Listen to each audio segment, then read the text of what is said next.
Good evening from Hong Kong and welcome to our May 2025 AFC Fund webinar. My name is Thomas Hooker and I'm the CEO and founder of Asia Frontier Capital. With me today are Ruchir Desai in Hong Kong, who is managing with me the AFC Asia Frontier Fund. Ahmed Tabaqchali, the chief strategist of the AFC Iraq Fund, is today in Baghdad, Iraq. Scott Osheroff, the chief investment officer of the AFC Uzbekistan Fund, is in Tashkent, Uzbekistan. And Vicente Nguyen, the CIO of the AFC Vietnam Fund, joins us from Ho Chi Minh City. This webinar will last about 45 minutes, and thereafter you will have the opportunity to ask questions during our 30 minutes Q&A session after the presentations.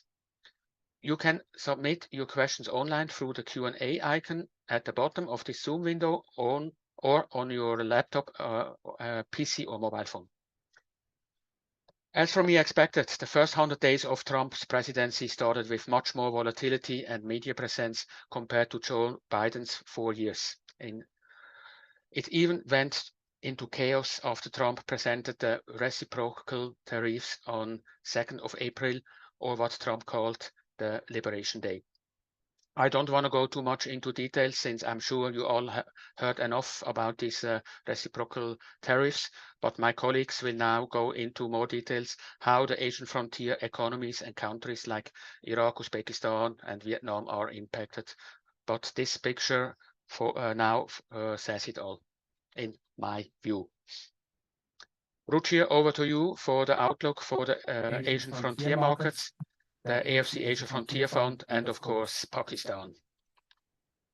Great, thanks, Thomas, and welcome everyone to our quarterly webinar, which is a regular feature for us now. And of course, as Thomas mentioned, the year has been quite eventful with geopolitical tensions in South Asia, of course, with US President Trump putting reciprocal tariffs on various countries. So it's been anything short, but not dramatic across our markets and across obviously the global economy. So I'll talk to you a bit about basically what's happened in the first almost 4.5 months of 2025 for Asian frontier markets and also especially for our AFC Asia Frontier Fund. So just coming back very quickly to reciprocal tariffs and what's happening over there. Obviously, that's top of mind for many investors and in general for a lot of market participants. So broadly speaking, I don't want to go into what is the reciprocal tariff announced on 2nd April for many of our markets, given the fact that on 9th April, a 90-day pause was announced and countries like Vietnam and of course also other countries like Sri Lanka and Pakistan are kind of having some kind of trade negotiation with the US to come to some kind of negotiated solution on those tariffs. But very broadly, I think the big picture view, especially for Asian frontier markets, as the chart on the top left shows you, many of our key markets and a large part of the fund's portfolio is, these countries are not very exposed to exports broadly. So for example, countries like especially South Asian frontier markets and Central Asian frontier markets, Bangladesh, Pakistan, Sri Lanka, Georgia, Kazakhstan, Uzbekistan, their total exports as percent of GDP is not significant. Many of these countries outside, all these 6 countries, their economies, and even Iraq and Mongolia especially, their economies are driven more by domestic demand, by domestic policies, by domestic reform, and what's happening with their domestic politics or domestic economic reforms or policy making. They're not so much driven by exports or exports to the US or exports or global trade broadly. So for example, Pakistan's exports as percent of GDP is only 8%, Bangladesh is 10%, Sri Lanka is 13%. So for all these 3 South Asian frontier markets, exports is not the main driver for economic growth. It's more domestic policies. And more importantly, all these 3 countries are pretty much broadly coming out of a macroeconomic crisis, given the tough situation they faced over the last few years, especially in the case of Sri Lanka, which is basically pretty much out of an economic crisis, very strong economic recovery there. Pakistan, yes, at the moment having some geopolitical tensions with India, but broadly speaking, they've also attained a decent amount of macroeconomic stability, and they could see decent, levels of economic growth over the next 12, 24 months. And Bangladesh, I think, in my view, I think the economy is bottomed out there. I think second half of 2025 should be better. So I think the key point here is that, in general, many of our economies are very focused on exports. And just to validate, just to really press home that point, if you look at the chart on the top right, the exports to the US as a percent of GDP, which is more important, a better number to look at. Exports to the US as percent of GDP, pretty much for all our markets is not significant. It's anywhere between 0.3% of GDP to 3.2% of GDP. Of course, barring Cambodia and Vietnam, which I think everyone knows have got a high exposure to US exports. But the other economies that we invest in or that we own in the fund are not very exposed to US exports. So again, this brings back to my earlier point that these countries are more driven by domestic reforms, domestic policies, domestic demand, what's happening on the ground. And also given the fact that they've got a large young population, favorable demographics. Bangladesh has a population of 175 million people. Pakistan has a population of 240 million people. So more driven by domestic factors rather than US trade policy or US exports. So that's a key point to keep in mind with respect to the portfolio of the AFC Asia Fund. And more importantly, I think the AFC Asia Fund Fund's weight to South Asian frontier markets and Central Asian frontier markets right now is close to 70%. So I think we're pretty well balanced with respect to having less exposure to volatile US trade policy. So that's the key point from this chart or from this slide. And the next chart, which I want to talk about, I think is pretty important. As this chart shows you very clearly, the performance for the AFC Asia Fund has been quite strong over the last 5 years. The annualized return in dollar terms, this is the annualized return, this is not the total return, this is the annualized return in dollar terms over the last 5 years, has been a little above 12%, 12.2%, which is well ahead of all frontier and emerging market indexes. And I would say pretty much all the Asian economies in the region.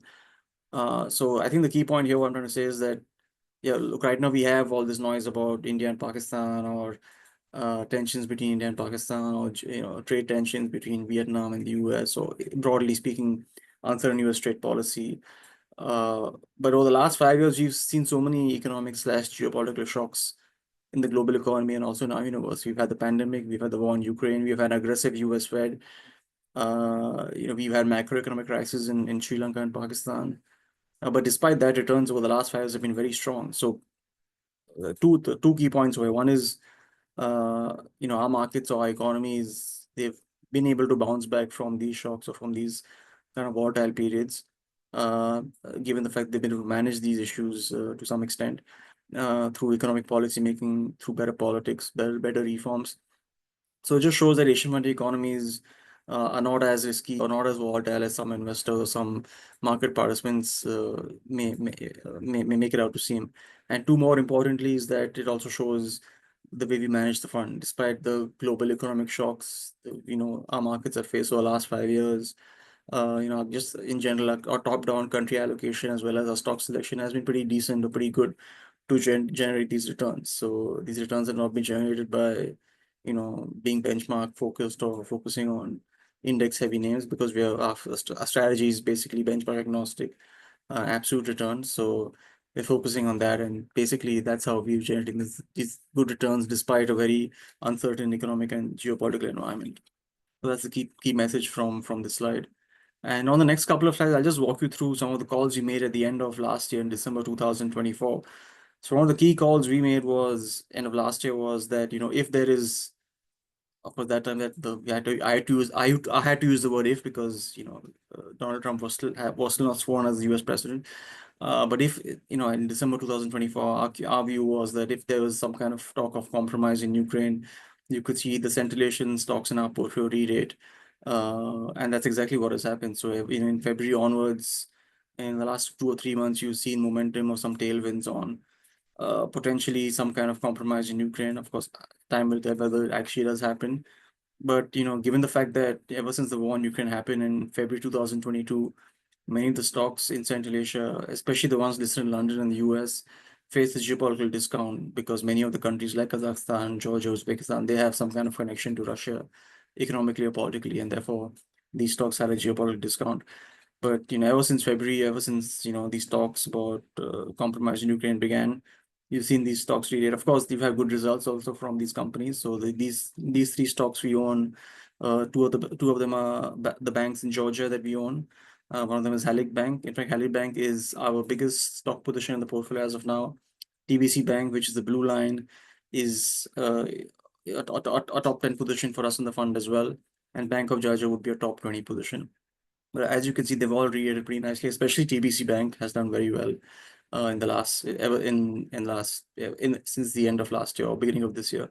So this call has worked out pretty well for us, and the fund has benefited from these stock price movements. And on the next slide, I'll just talk to you about Sri Lanka.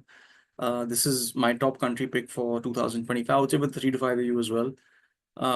Valuations for the whole market are still at a discount to what they were pre-crisis, pre-pandemic, whatever term you want to use. For example, in 2014-15, the P/E for the Sri Lanka market was about 15 times, 14 to 15 times, now it's about 11 and a half times. So still, I think there's still room to read it over here because Sri Lanka has achieved a very strong amount of macroeconomic stability. Tourism has come back very strongly. You've seen GDP growth of 5%, which is well ahead of expectations.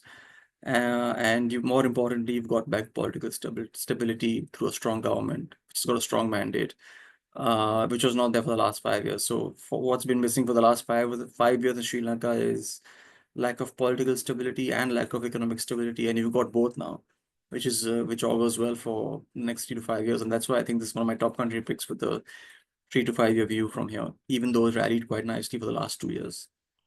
And the next slide is talk about Bangladesh. So at the end of last year, beginning of this year, I think my call was Bangladesh can be the dark horse of 2025, and I expected the second half of 2025 to be better for Bangladesh. So we almost closed in the first half, and the market's not done much. So I'm not surprised because the economy was bottoming out in the last few months. And in my view, it has bottomed out. So inflation, in my view, has bottomed out. It's still high at about 9%, but it was 12% a couple of months ago. I think that number should come down, which will give the central bank room to cut interest rates probably in the next few months or towards fourth quarter of this year, which basically ties into my thesis for second half of 2025 to be better. And I think the valuations, as you can see on this chart, the P/E ratio for the whole index in Bangladesh is about 9.4 times compared to, about 5, 6 years ago at about 14 to 15 times, even 16 or 17 times. So a huge derating across the board, and especially many blue chip, large companies, well-run companies. But bottom up fundamentals are very strong for many of these companies in the telecom or consumer, or the banking space. So in my view, it's the story in Bangladesh right now is similar to what the story was in Pakistan and Sri Lanka 2 years ago when they also faced, a tough macroeconomic environment. But at the same time, you saw interest rates and inflation peaking out, and the economy bottoming out and valuations bottoming out. And then you had a very strong rally both in Sri Lanka and Pakistan in 2023 and 24. So I won't be surprised if the same thing plays out in Bangladesh, somewhat into second half of 2025, but especially in 2026. So I think this is a market to keep a watch on. And on the next slide, I'll talk to you about Pakistan. Also, we've been quite positive about Pakistan. Yeah, in the last few weeks, there's been a lot of tensions. They've had a lot of tensions with India, which has led to military escalation from both sides. But in my view, what's happened in the last few days with respect to the tit-for-tat measures between both countries and on military action, I think that has played out. So in my view, I think we've seen pretty much the peak of at least military escalation. So I would say in the next 1 or 2 weeks, I expect the de-escalation to happen on this geopolitical tension with India.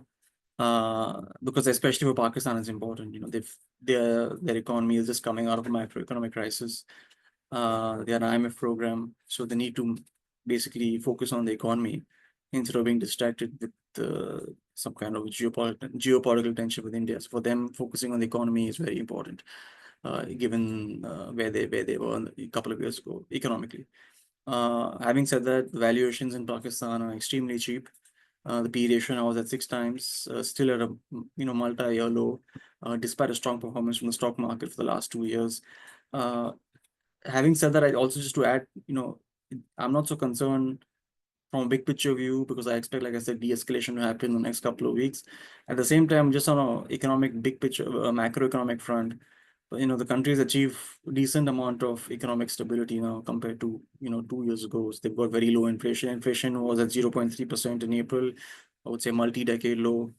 Interest rates have come down from benchmark interest rates have come down from 22% in June 2024 to 11% now. So the central bank in Pakistan just cut interest rates by another 100 basis points earlier this week on Monday, and the current account is in surplus. So you've seen all the macroeconomic indicators move in the right direction. So as and when these tensions with India die down or cool down, I think you'll see the market re again, because you're seeing earnings coming back, you're seeing the macroeconomy come back and GDP growth recover. So overall, broadly, I think this is a passing phase of some uncertainty in Pakistan, which I think we can take a bigger picture view and long-term view. I think they should recover from here. And the next slide is talk a bit about the valuations for our fund. So like I mentioned, I think overall, you've had 2 very strong years of performance for the Frontier Fund. In 2024, we were up 23.1%. In 2023, we were up 27.1%. Despite that, so we've achieved an all-time high NAV in the last few months. But despite that, valuations in our market, so for the fund, is an all-time low. So P/E ratio for the AFC Asia Fund is 6.2 times, while performance has been very strong. So I think the key point over here, or the key message here, is yes, you had a strong performance that's been led by improving macroeconomic indicators in many of our markets, lower interest rates, low inflation, greater political stability. I think the next leg of re-rating for the fund, especially for the fund and our markets, would be the valuation multiples getting re-rated, because they've still not re-rated in a significant fashion. But they've got a good platform to re-rate. You've got earnings coming back, you've got greater political stability, greater macro stability. So many of our markets are well positioned for macroeconomic growth, or in general economic growth, for the next 3 to 4 years. So I think the next leg of re-rating for our markets, and especially for our fund, for AFC Asia Fund will be driven by P ratios getting re-rated upwards, somewhat towards the mean, and that should help performance as well. So yeah, I mean, though this year the fund is kind of flat, down about 1% for the year, I'm not so concerned, because we had 2 very strong years. So it's only normal to see fund performance take a bit of a breather in our markets after such a strong run. And despite what's happening globally, I think we've done okay, with the US markets being volatile, many markets in Southeast Asia being volatile. I think the fund is still well positioned for pretty decent returns going forward as well. So I think with that, I could just wrap up with my conclusion on the next slide. So yeah, I think like I mentioned, fundamentals still very strong earnings growth the last 3 years, as the table shows you, very strong return on equity, not much leverage, P ratio of 6.3 times. So broadly, I'm still very positive on South Asian and Central Asian frontier markets, which was my call at the end of 2024. I've not changed that view, though there have been some unexpected events, India-Pakistan tensions, reciprocal tariffs, etc. I'm still, my thesis is still not with the 6-month view, but a 3 to 5 year view. And with many of these economies, well positioned for macroeconomic and political stability, I think the second half of 2025 should be much better for the AFC Asia Fund F1, as some of these uncertainties like reciprocal tariffs and some of the geopolitical tensions kind of get played out. And I would just like to add to that, though we've had all these issues over the last couple of weeks or months with respect to tariffs and all these tensions, the oil price, the crude oil price has been quite low and soft for the last couple of months. Or this year, I think the oil prices are down about 15-20%, which is very positive for many of our large markets like Bangladesh, Pakistan, Sri Lanka, because they're all net oil importers.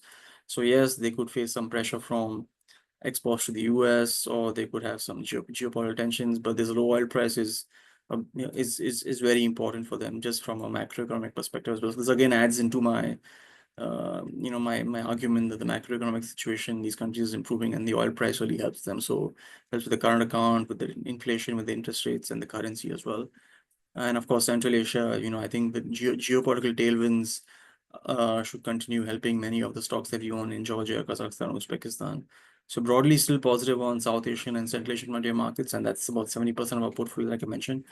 And yeah, first half is soft, given the strong performance in the last 2 years, but I expect momentum to pick up in the second half of 2025. And with a 3 to 5 year view, I think, yeah, I'm very positive on our markets. So with that, I would hand over to Ahmed Tabaqchali, who is the chief strategist of AFC Iraq Fund. Over to you, Ahmed. Thanks. Thank you, Ruchir, and thank you all for attending. I hope you can all hear me. I had issues with my headset earlier. Well, first things is, I mean, I was going to cover tariffs and the effects on Iraq, but before that, it's almost like a surprise for almost everybody to realize, in fact, if anything, not for me, by the way, but that both the fund and our benchmark have recorded an all-time high in April. So currently we were up 3.7% last month, and in the last few days, well, a few days does not make a month, but nevertheless, we're still up 1% on top of that. So that's the thing. Also, we've had as some of you might be aware, some 2 fantastic years. But definitely, I always keep on saying that these should be taken in context. Yes, the performance has been incredible. However, they've got to keep in mind that the Iraqi equity market has been through a brutal bear market, a 7-year bear market. Well, hopefully, we'll have 7 good years. 7 bad years, 7 good years. But basically, we've declined 6.6% from highs to lows, and we've only surpassed the 2014 high by just over 10%. Next slide, Peter, please.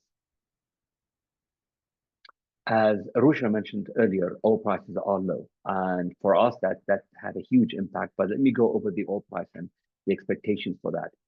In terms of sanctions, directly, whether they are the high sanctions or whether they are the, I think for Iraq the sanctions were something like 38 or in the 40%, and whether they are that level or 10%, the direct impact on Iraq is pretty much zero. Because all our exports, pretty much all our exports to the US are oil products and oil, which are exempt from that. So one way or the other, it doesn't affect us. However, the effect for us will be indirect and through the effect on the global demand for oil price. The thing is, whichever way one looks at the evolving tariffs, whether rational and cool heads win over, or whether we carry on the way we are. I mean, an example today is the news that we're expecting a trade deal between the US and the UK. However, even if these things happen, from the news so far, is basically the headline will be agreed, but the details will be sorted out for a few months. So even if one was to accept the Goldilocks scenario and argue that cool, wonderful, bigly and beautiful deals will be signed, it'll take a few months, which means probably a period of uncertainty, a period of weakness in terms of global demand and generally speaking for oil. So that's negative for oil and obviously seemingly negative for Iraq. So that's negative. It was made worse by OPEC's actions. As some of you might be aware, OPEC Plus began to unwind the cutbacks that they've done over the last few years. In May, immediately following Independence Day, they've tripled or increased the planned increases or unwinding in May, and then they did the same thing in June. So oil prices have crashed on that because you're getting extra supply when demand is weak, and so therefore oil prices are. Before that, let me say, although you have some positives in that, the first ones is the US increasing tough sanctions on Iran, and tougher, well, slightly less so on Venezuela, but nevertheless they've removed the Chevron exemption to carry on work in Venezuela. So that's a positive. If it's implemented fully, that would take care of more than the OPEC unwinding. And then you have another positive, which is the likely cutbacks or decline in US shale production. I'm not counting on a massive decline, but a decline is likely nevertheless. And with that, the other positive is global stocks. So yes, oil prices are trading at over-time lows. Currently, in the last couple of days, they've been up, but so far, it's more like bouncing off the lows or the fact they've made the lows. Next slide, Peter, please. Now, the direct effect for countries like Iraq is clear in the IMF. The IMF has lowered its global forecast for the world in response to the uncertainty of the tariffs, but they did more so recently for all exporting countries, and they reserved a special place for Iraq in the sense that they've lowered them even more. So you can see basically that the GDP is now expected to be declining by 1.5% versus an increase of 4.1%, while far more important for us is non-oil GDP. It's expected to increase by 0.5 versus an prior increase of 4% and gradually pick up after that. Now, next slide, Peter, please. So the obvious question everybody asks is what gives? Why do you have all of these negatives, seemingly obvious negatives, for Iraq, and yet the stock market keeps on making new highs? Now, Iraq's leverage to oil prices is real, cannot be denied. However, the difference between Iraq and many other oil exporting countries is that Iraq has been in 4 decades of conflict. And so therefore, its economy is responding to massive secular forces that are shaping it. And we've discussed those over the last at least 2 years, if not more. but if I repeat them, they're first of all the cumulative positive effects of relative stability. We've had a very pronounced relative stability, at least compared to our history. Again, it's a question of relative as opposed to absolute. To our history, it's very relative. It allowed business and individuals to plan on capex spending that we have not seen it since the pretty much the golden days of the 70s before the Iran-Iraq war. Now, those of you who decide to visit Iraq or look at Iraq beyond the seemingly headlines, you'll notice that the country is actually experiencing a boom. They're pretty much incredible to see. You get to see it if you travel to the UAE or to Jordan and you talk to various businesses that are looking at Iraq as a new opportunity. So that's the cumulative positive effect. The other one is what we've discussed as well for the last couple of years has been the change in the nature of banking that are accelerating the adoption of banking and moving us away from cash. And that is a very powerful force. With it, most of our private sector is moving away from informality and cash to banking. It's early stages, but it's happening there. We obviously believe these are in the early stages. Having said that, there is no way one can sugarcoat the fact that oil prices are going to be a tailwind. In the last couple of years, they were a positive tailwind. They've helped us out in the sense that the government had embarked on super expansionary budget for the last couple of years. Now, obviously, this will become a negative going forward. However, we think that the cyclical positives the secular positives will overcome the cyclical negatives. Having said that as well, keep in mind for those who follow Iraq closely is that this is an election year and we have a 3-year budget. And so therefore, the expansionary budget will continue for 2025. However, as we've argued a few months ago, the effects of that will be more muted than the last couple of years, given that everything is starting from a higher base in terms of GDP, in terms of the other things. One more slide, please, Peter. Finally, one example or one manifestation of the transformation of the adoption of banking and the moving away from cash is the monthly transactions that take place on credit cards and e-wallets. And you can see these have been growing by leaps and bounds, bordering year on year and quarter over quarter. They've accelerated like many parts of the world post-COVID. That was a real move and a real change. However, that has been accelerated more from November 2022.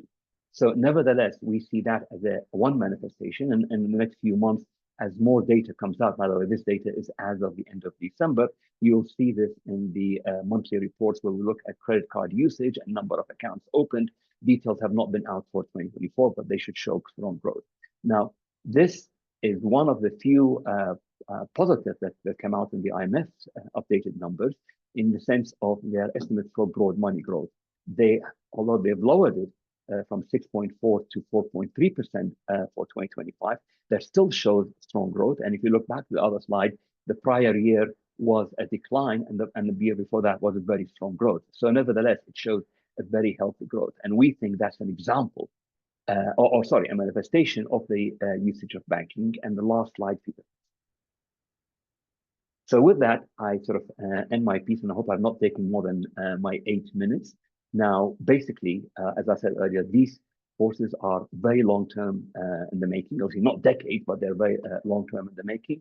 And we think that they are still going to play a very strong factor in driving the market and its performance and our fund. And we believe that we have the right names to capture these positives. And with that, I thank you all very much and pass on to my colleague, Scott, who looks after our Uzbekistan fund.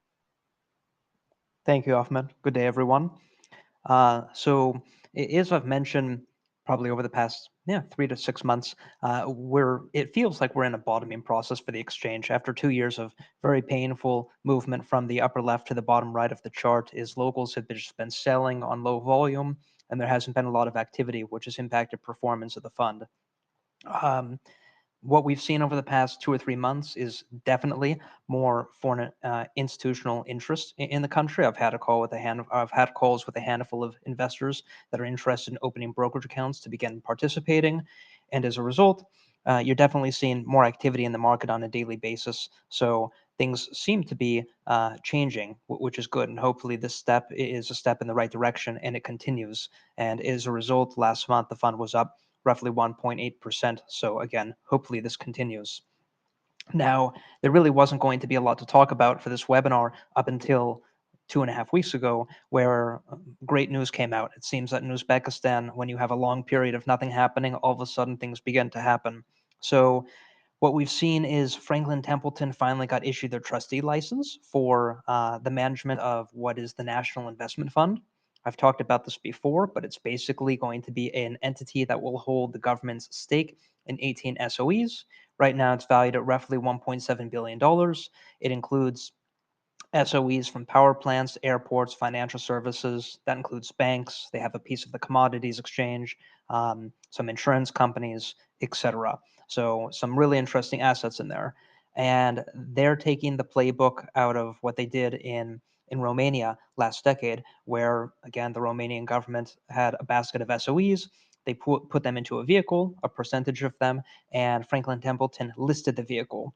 What ultimately happened is that in Romania, one of the assets sort of got carved out. It was the hydroelectric company, the biggest in the country, and they ended up doing an IPO in 2023, which was valued at roughly $10 billion. They raised over $2 billion. So it was the biggest IPO for the Bucharest Stock Exchange. So again, they're taking what they did there and implementing it here. What's interesting is that one here, what we've heard is that actually they're more encouraged by the Uzbek government's response to working with them than the pushback that they got in Romania. So hopefully we see some exciting things come out of this. The plan is to dual list it in Tashkent and then abroad, likely in London. Uzbekistan increasingly has a stronger and stronger relationship with the UAE, but realistically, if they dual list companies, they'll probably list them in London. So this is one to watch. Again, it's been a long time in the making, and Franklin Templeton is going to have the right to elect independent members of the board, be involved to a degree in management decisions, and really try and clean up these companies and get them to the point where they're able to ideally be carved out and listed. So the plan is in 2026, but as is Uzbekistan, if it takes a little longer, it'll take a little longer. Again, as long as it moves in the right direction. But from our experience, what we've heard on the ground is that Franklin Templeton has been engaged for almost as long as we've been investing in the country. And every time there has been a new minister or deputy minister of finance in the country, they've come, they've met them, nothing's happened. Now things are actually moving. So this started last month. And now I believe they have an office on the ground. So things are, again, they're moving. Next slide, please. So in alignment with this, last month, President Mirziyoyev signed another decree on privatizations. Again, this is part of sort of 4 or 5 privatization programs, if you will, that have happened and fallen on deaf ears over the years. And that's very likely because the government has been eager to announce things and then there's no follow through. Our understanding with this one is that the government seems to have sort of gotten it. Again, the timelines will probably be delayed, but they've realized that they need to IPO these companies properly.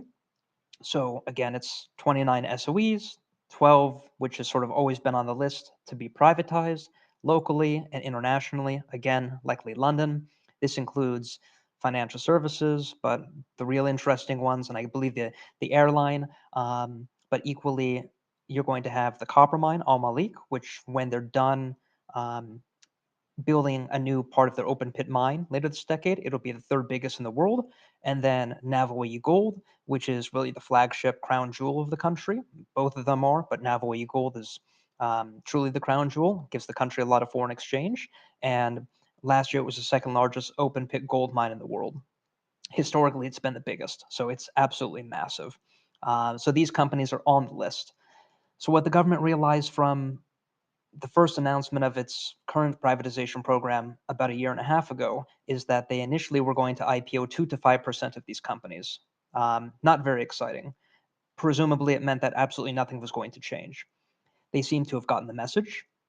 So now the plan is for the companies that are going to be listed is to have 10 to 25% free floats, which also will coincide with some independent members of the board, and again, liquidity. So that'll be exciting. Obviously, up to investor appetite. And then for Navoi Gold and Al Malik, which is the copper company, they're talking about 10 to 15% free floats. So it seems like they've gotten the message and that this is probably also up for negotiation if there is more investor demand.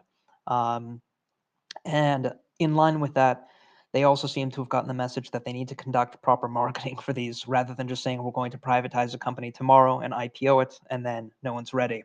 So hopefully over the next year, we start to see the process for how they're going to be conducting roadshows. And then equally, which is the big sticking point, is valuations.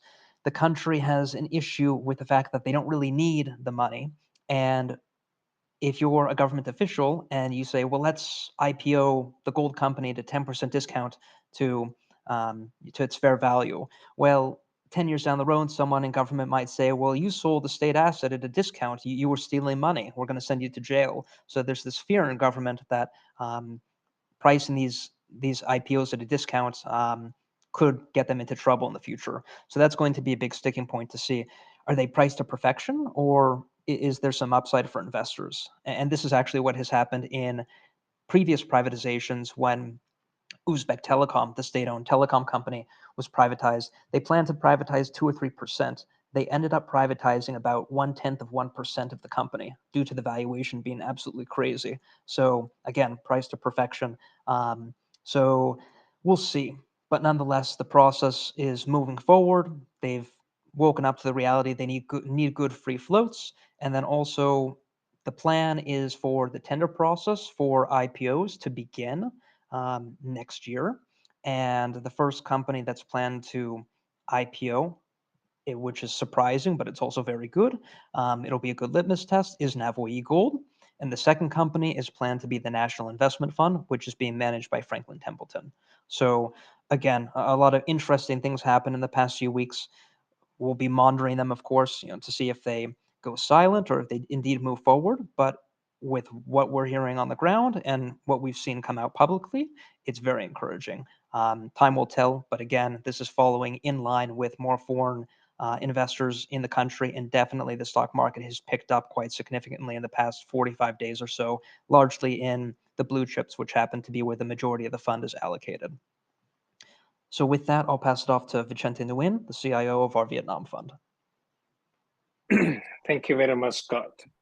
Hello, everybody. So as you know that Vietnam received a tariff shock from President Trump on 2nd April, and it's really damaged the stock market and created a lot of worries on Vietnam economy.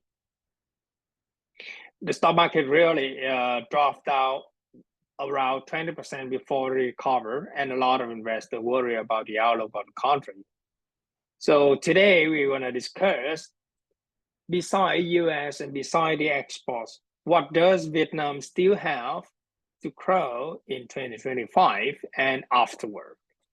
And as you know that Vietnam has signed a lot of free trade agreement with a lot of major economic area and strong country all over the world.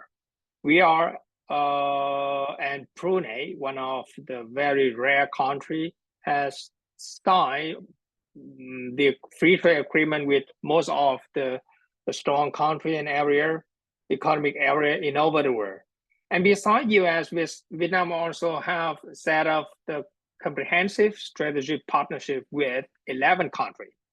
And most of them are really big countries like China, India, Russia, South Korea, Japan. And with they represent for more than 49% the global GDP. So it means even if US increases tariff on Vietnamese goods to 46%, we still have opportunity to diversify our export destinations.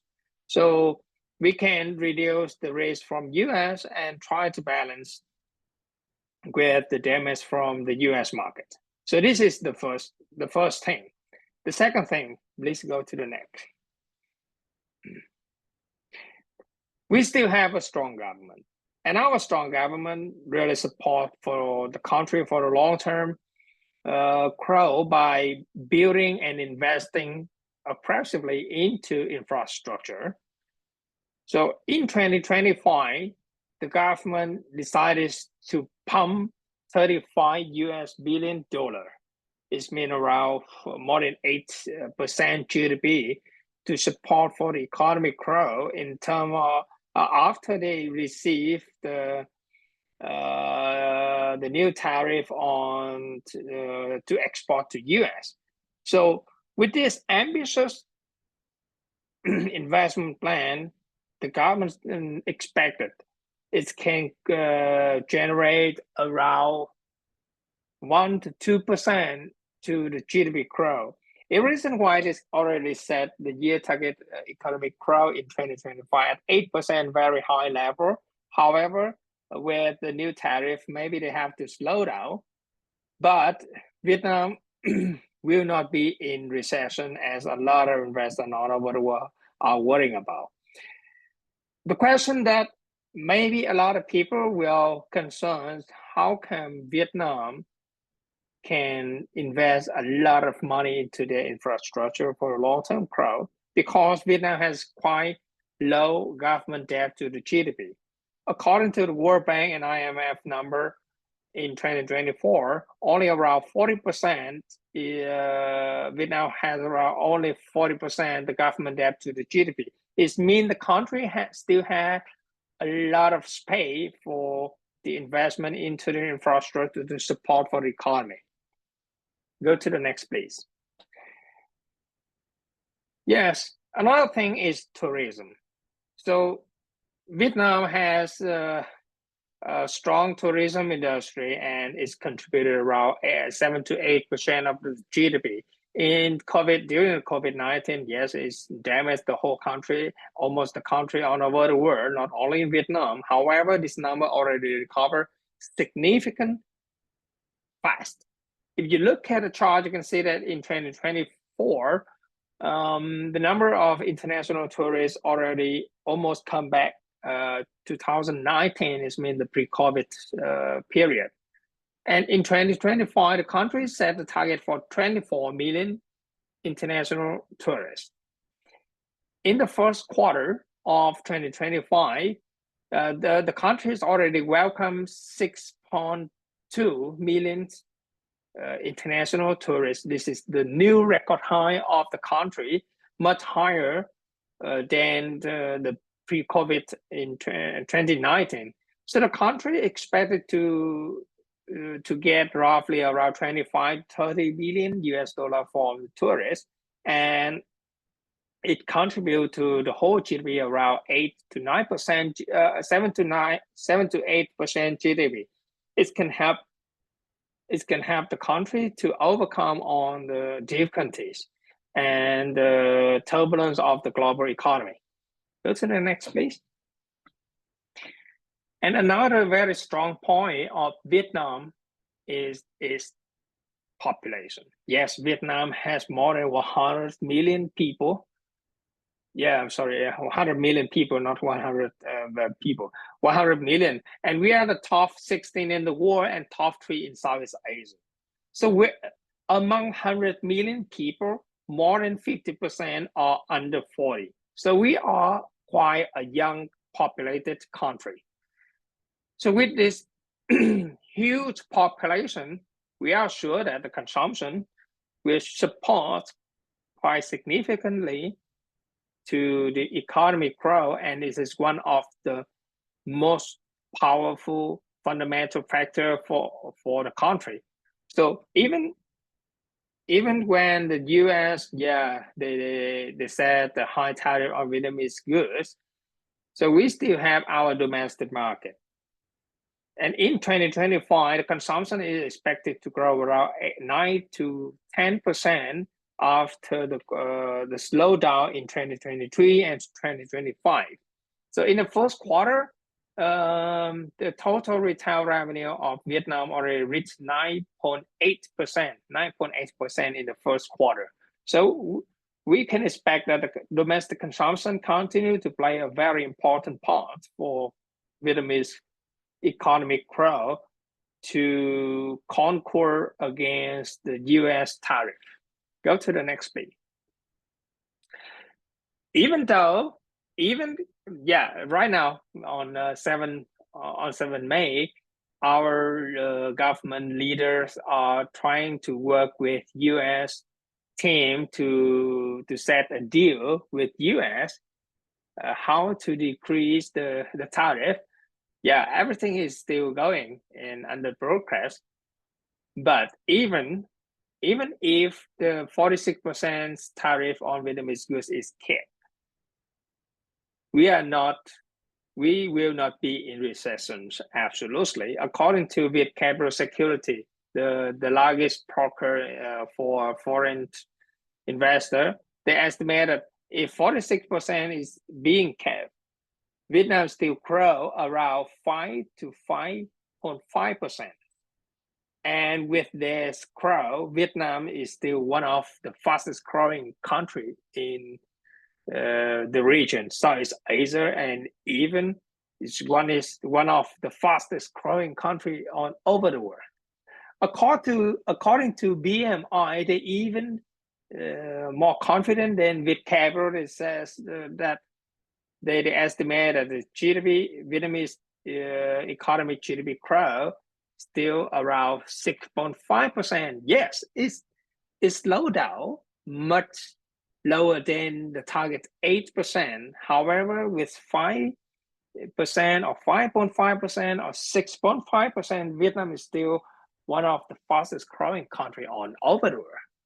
And as you know, in the first quarter of 2025, our GDP growth is 7%. This is the highest first quarter in many years. So we are quite confident that yes, U.S. tariff can slow down Vietnamese economic growth, but it cannot make it from a growing country to a recessive country. So we are still a fast growing country on over the world. This is what we are very confident about it. However, the tariff will already knock down the Vietnamese stock market. Go to the next, please.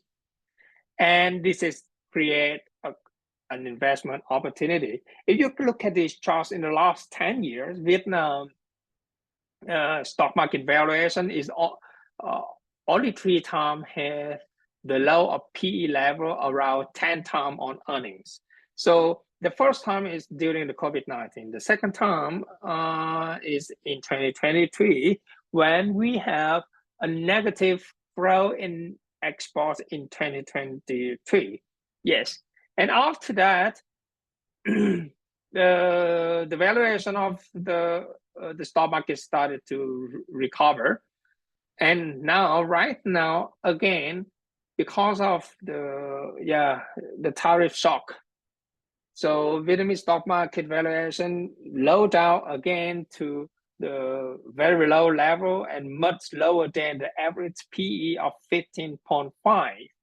So actually is in our long-term view is really an investment opportunity.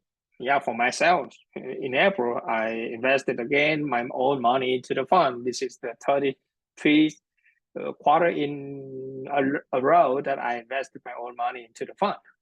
So let's go to the next, please. So thank you very much for listening. This is the end of my presentation. Thanks everybody for your, as always, interesting and insightful presentations. We will now answer some of the questions we have received from the participants, but you can still submit more questions during this Q&A session through the Q&A button at the bottom of the Zoom screen on your laptop, PC, or desktop. So the first question we have received, where is it? Here. Are there any names particular you are watching in Sri Lanka? Yeah, I'll take that. So thanks for the question. I think broadly, we've, in general, for our portfolio, we focus on names we are convinced on for the long term or 3 to 5 year view.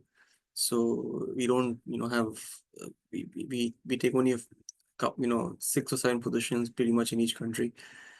So in Sri Lanka, I think in general, I like some of the banks. I won't name them. I think you can find out some of the large blue chip banks in Sri Lanka, and you can figure out the names, because I think the question has come from Sri Lanka. I think so the person would know which banks I'm referring to. So I like some of the large cap blue chip banks in Sri Lanka. So that's something which I'm keeping an eye on going forward. Thanks. Okay. Then another question regarding Uzbekistan. Will the shares which will have the IPO be fungible between the overseas and domestic exchanges? So fungible means, for some of the people maybe then don't know this expression, that means so they can be delivered from one place to another one. So you buy basically in Uzbekistan and sell it in London or vice versa. So do you know that, Scott? Yeah, have spoken with the CEO of the Tashkent Stock Exchange that the plan with ideally integrating with Euroclear and Clearstream will facilitate this. But yeah, the plan is that when you have a dual listing, that they'll be fungible, because what's likely to happen is that you have a price discrepancy between the two exchanges. So you'll be able to take the shares, move them to the one where you've got a premium, and sell them. So there will be very likely an arbitrage opportunity. So yeah, that's the plan. Okay, that sounds good. If that's, I don't know how that will be done really, but let's see. And actually, it's very important. Then one question for Vicente. How, I mean, yeah, so Vietnam basically the biggest supplier of the biggest imports are for Vietnam are from China, so it's the biggest supplier. On the other hand, I think US is the biggest customer. So how is Vietnam balancing these two countries or customers? Yeah. So US is our largest export market with around 30% of total export, and China is also a big export market. It's the second biggest one after US, and I think if we have to face a lot of difficulty in US, maybe we try to increase our export to China. And on the other way, when we have a difficulty in US, probably the import from China also decrease, because a lot of Chinese companies set up in Vietnam, they import the materials from China to produce in Vietnam and then export to US. So by this way, we will not how would come, but I guess that the exports to China will increase and the import from China will decrease. So this is what I expected. Oh, okay. Thank you very much. Then we have another question. It's very seldom that we receive a question for this country. So, what is the outlook for Mongolia? Question mark, weakening currency.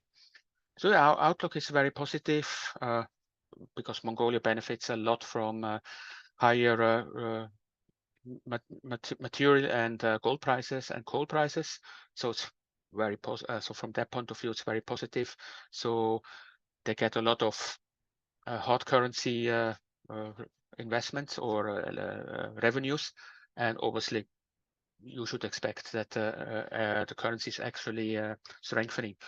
And also what Mongolia has done the last couple of years, and it was a little bit not overlooked from the International Investment Committee, that a couple of years ago there was no bank listed in Mongolia, and the government forced big 4 or 5 banks to list at least I remember, I think 10% of the equity at the first stage, and then over the next couple of years there was more sell downs. I think they have to go down to 50% or even lower.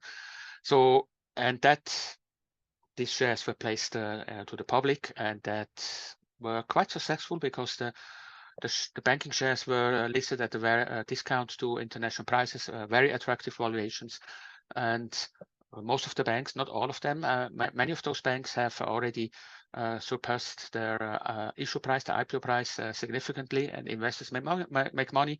And there's in general more interest now in the stock market. I remember 10 years ago when we started the fund, the daily turnover was between 50,000 US dollars a day, and that has now gone up significantly. So in general, I mean, yeah, and yeah, so there's demand for the stock market. The external trade, there's a surplus because of selling gold, coal at considerably higher prices, as also higher quantities, and that increases the demand for, I mean, also the livelihood for the for the people in Mongolia, but also for the government. You know, they can do investments and do and so on in infrastructure, and also reduce the taxes. So we are very positive for Mongolia. Then next question is for Iraq. What is the role of foreigners in the Iraqi stock market? Are they buying or are they selling? Well, they're mostly non-existent. I mean, apart from us and one other fund, all foreign investors have pretty much left the country in the last few years. And so therefore, all the move that you're seeing, all that comes in from local, which is quite positive. And I think it's quite important because domestic liquidity matters a great deal. It obviously helps in a way because you don't have that simplistic association with oil prices and this and that. So you don't have massive portfolio shift negative in and out of the country. However, I think once foreigners begin to look at Iraq and begin to take it seriously, the market could go seriously higher just from the inflows. But realistically, apart from us and maybe one other fund and a few individuals, there's hardly any. And been like that for the last few months. Okay, thank you very much, Ahmed. Yeah. So AFC is everywhere, huh? Even in Iraq. Yeah. Okay, then Vicente, another question regarding Vietnam. Please discuss the progress of the government's reorganization and streamlining. So, I mean, yeah, merging some of these provinces or whatever. Will this initially slow the progress of domestic infrastructure investment? Okay, thank you. Actually, the government is very aggressively in reorganizations of the whole government structure to reduce, to reduce the number of employees and to make the structure to be leaner. So probably you can read some newspaper that or article on the newspaper on media that the reorganization can slow down the public investment in some province. Yeah, in some province, but I am sure it's not the majority. Because according to the official number in the first 4 months, of 2025, the total public investment of the whole country increased 17.7%, so much higher than the first 4 months of 2024. So maybe the slowdown it just happened in a very rare province or city in Vietnam, but it's not the majority because the official number is so very impressive growth, 17.7% in the first 4 months. Okay, thank you. Then for Scott, does the Uzbekistan fund portfolio hold any gold and or copper mining companies in Central Asia? We don't. Right now, we're invested only in Uzbekistan, and in the Uzbek market, these companies aren't listed. So if they were listed, we'd definitely take a look. It would be nice to have some PM and base metal exposure. Yeah, that's a pity. Then, since you're just busy, all right. Another one regarding Uzbekistan, it's more technical regarding this opening of individual brokerage accounts remotely in Uzbekistan. What's the current process and timeline? If you're an individual, email us and I can introduce you to our broker. Should take 10 minutes. Send your passport. I think it's do a Zoom verification call and I think scan a document and send it over. It shouldn't take more than 10 or 15 minutes to get a brokerage account open. And then within 3 days, you'll have your username and password for the online trading platform. Then you can wire money and you're set to go. So it's become very easy. Unfortunately for institutional investors, still plenty of paperwork required. The system hasn't changed, but if you're individual, it's easy. It's pretty much all digital. Yeah. Okay, thank you. Then another question regarding Mongolia. The PE, here it's written like private equity, but I assume that's referred to price earnings ratio in Mongolia is very low currently. What is your view and outlook? Yeah, you're right. It's an anonymous attendee. Yes, you're right. PE is really very low, and it's so therefore it's very attractive. We have a few. I mean, compared with the size of the economy and the stock market, we are basically overweight in the Asia Frontier Fund, and yeah, we will continue. And there are really some uncut diamonds in the Mongolian stock market. So it's I think personally, I think it's very attractive. And yeah, the outlook is positive basically. Then Ruchir, here you're directly addressed. Ruchir, can you give a flavor of your country allocation and how you expect that to change in the coming months? Yeah, thanks for the question. Yeah, so depending on how the situation plays out, with respect to tensions going on between India and Pakistan, maybe we could look to increase slightly somewhere in Pakistan. Just to put in context, Pakistan has the biggest weight right now for the fund from a country perspective. But the market is now down. So far in the last 2 weeks, it's down now about 13 to 14%. So things are getting very interesting there from a valuation perspective. So we could look at opportunities over there.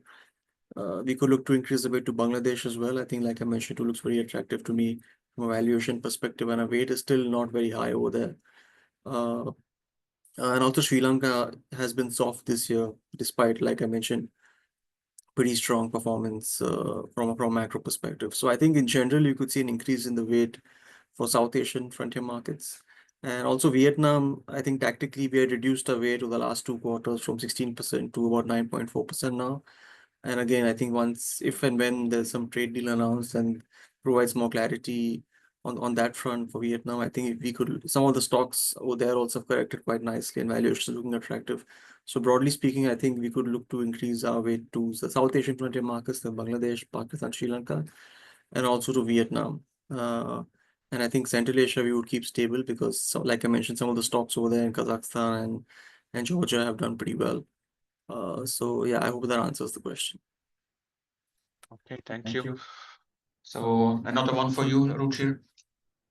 How are flows from international investors out of your key markets currently, and how dependent are they for this liquidity? So probably the person means about the stock market. So investments and in and outflow in the stock market.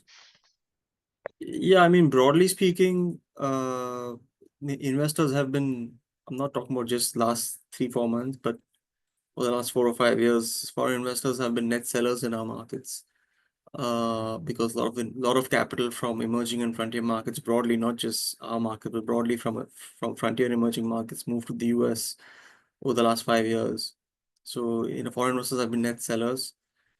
So in general, predominantly, most of the stock markets now, are driven by domestic investors, not so much by foreign investors. Markets like Vietnam, Pakistan, Bangladesh, Sri Lanka, very domestic driven stock markets. So foreign participation in these markets is less than 10% on average over the last couple of years. It's not very dependent on foreign flows, but that could change. So, I mean, if people are getting less excited about US stocks, and we've seen some of that capital flow into some of the emerging markets, and if some of that capital comes into our frontier markets or our markets, that'll be a huge shift for, in general for sentiment and also valuation. So that's one more positive trigger because valuations in our markets are very cheap. So some of the foreign capital starts coming in, you could see a lot of excitement in our markets, so similar to how you saw probably 6 or 7 years ago. So yeah, but predominantly very domestic driven stock markets in our universe. Okay, thank you. Ahmed, over to you. Question: will Iraq pursue an expansionary budget in 2025 given the low oil prices? So, yeah, good, fair question. Yes, I think that is a good question. The thing is basically the simple answer is yes. Slightly complex answer is still yes, because in 2023 we passed a 3-year budget.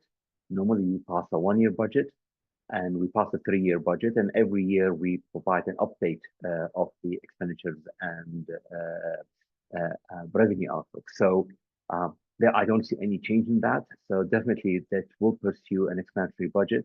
However, as I said earlier, and even as we said in the beginning of the year, the effects of that will be somewhat muted compared to the last couple of years. One, because of actually the biggest answer is a higher base. GDP has grown, and non-oil GDP has grown significantly. So the same amount of money will provide somewhat less stimulus. But also we have the election year. So I don't expect our politicians, like any other politicians, to be long-term and think more of a short-term process. So the money flow should still continue fairly positive this year. And then, we'll see how oil prices go. But next year could see a continuation as well. But we'll leave it till next year. Thanks. Yeah, thank you. Over to you, Scott. Who do you see leading these IPOs and as the tender process gets going? Very likely the bulge brackets. And what you saw with the former regulator and deputy Minister of Finance, the goal was to get the big boys into the market to first do local listings, and then they would be able to be to win the rights for the listing abroad. Times have changed, but it's very likely that you're going to see internationally the JP Morgans, which has an office in Almaty in Kazakhstan. They're very big in the region. Citi as well, and then a handful of others. So very likely Citi and JP Morgan will be the two bigger ones. Probably JP Morgan will lead, and then you got Rothschild. So they'll all be participating. They've all participated in previous tenders for privatizations. So the names everyone knows, which is good. It'll give good marketing and proper recognition to the IPOs. Okay, and then another one for you, Scott. Is Central Asia at risk of being impacted by further trade tensions with the US regarding tariffs? I mean, being that, if I'm not mistaken, the US has exempted oil, uranium, other commodities. Pretty much Central Asia is a bulk commodity exporter, but most of that's going to Russia, China, maybe a bit to Europe. So realistically, the entire region is not really impacted at all. If there is to be a blanket 10% import duty on products into the US for every country in the world, and then specific tariffs relative to or allocated to specific countries, Central Asian countries are likely to get the bare minimum across the board, just because they don't do that much trade with the country. Okay. Vicente, another one for you. How do you think our Vietnamese economic growth will be after 2025?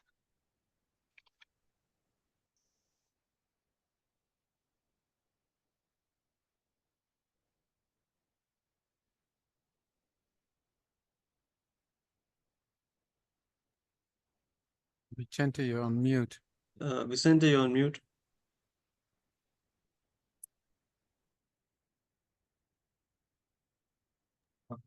Okay, I'm sorry.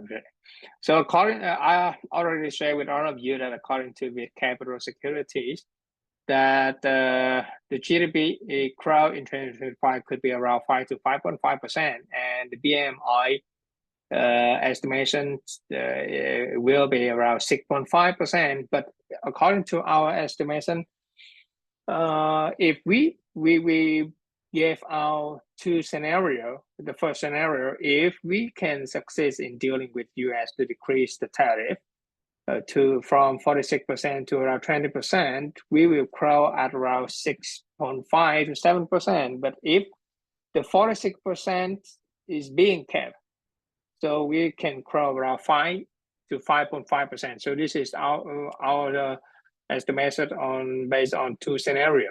Yeah. Okay, thank you. Ruchir, over to you. Which country or countries in your universe will be most impacted by a change in the US trade policies or increase in tariffs or reduction? Yeah, thanks, Thomas. So I think in like I mentioned this, I covered this point in my presentation. So with respect to these reciprocal tariffs that US has imposed on various countries, many of our markets, if they face some of these reciprocal tariffs, like I mentioned, their exposure to US exports is not very high. So yes, for example, Bangladesh, Pakistan, Sri Lanka have been imposed with higher reciprocal tariffs, but obviously all of them are also having trade discussions with the US, and I guess they could have some kind of positive outcome once this 90 days period is up. So even if it's higher than 10% and say it's 15-20% or in that range, I don't see that as a big game changer for these economies because, like I mentioned, exports as a percent of GDP for all these economies is quite low, and also exports to US as a percent of GDP is extremely small. And like I mentioned, these are all domestic-driven economies linked to their own domestic policy making and domestic reforms. And so yeah, maybe if they lose some export revenue because of slow growth in the US, uncertainty of tariffs, the lower oil price also is really beneficial for countries like Bangladesh, Pakistan, Sri Lanka. So yes, they could, for example, if they lose some momentum on exports, they'll also benefit from lower oil prices. So in general, that balances out the impact on a current account perspective and just from a macro perspective. So I think broadly speaking, I think a large part of the universe is pretty well balanced to manage any kind of fallout from these trade tensions with the US. Okay, thank you. Ahmed, there's one question for you, I would say. How would rising tensions between Iran and the United States impact the Iraqi stock market, given Iraq's trade relation with Iran? Sorry, I was on mute as well. I should be used now, 3 years or 4 years into using Zoom. I still don't know how to mute and unmute. So anyways, apologies for that. Yes, I think that is a fairly good question. The thing is, which is quite important when you look at Iraq and Iran and the US, is that the US views Iraq through an Iran lens. So most of their policies has been viewing it on an Iraq lens. The prior Trump administration and the current one had worked with Iraq. Iraq depends on Iran for the provision of electricity. We import gas and electricity from them over the last few years to bridge a gap. There's a gap between supply and demand that has been sort of increasing, and Iran plays a pivotal role in that. The US has provided us with waivers to continue buying this. However, it looks like the current Trump administration might be more aggressive because they didn't renew the electricity waivers, but they kept the gas waivers. The interesting thing about this, by the way, and the impact is, luckily, the electricity waivers don't really matter that much because they provide about 1% of the electricity we have in the country, so it's not a huge deal.